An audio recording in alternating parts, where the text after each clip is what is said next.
எனது அருமை சிம்மராசி அன்பர்களே, சிம்மராசிக்காரர்களுக்குங்க சனி பகவான் 7ஆம் இடத்திலிருந்து 8ஆம் இடத்திற்குள் நுழைகிறார்.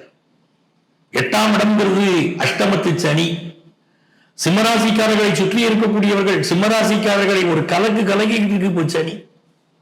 பலருமே பயந்துகிட்டு இருக்காங்க, எங்க வீட்டில் சிம்மராசிக்காரங்க இருக்காங்க, அவருக்கு உடல்நலம் பாதிக்குமா என்று பெண்கள் வந்து கேட்கிறார்கள்.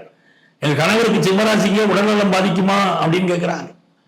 என்னுடைய மகனுக்கு சிம்மராசி எனக்கு வேலை வாய்ப்பு பாதிக்குமா என்றெல்லாம் தாய்மார்கள் வந்து கேட்க துவங்கி விட்டார்கள். இப்போ நாங்கள் ஜாதகத்தை பார்க்கிற போதே அஷ்டமத்திலே சனி பகவான் வருகிறது என்று சொன்னால் கவனமாக இருங்கள் தான் காலகாலமா சொல்றோம்.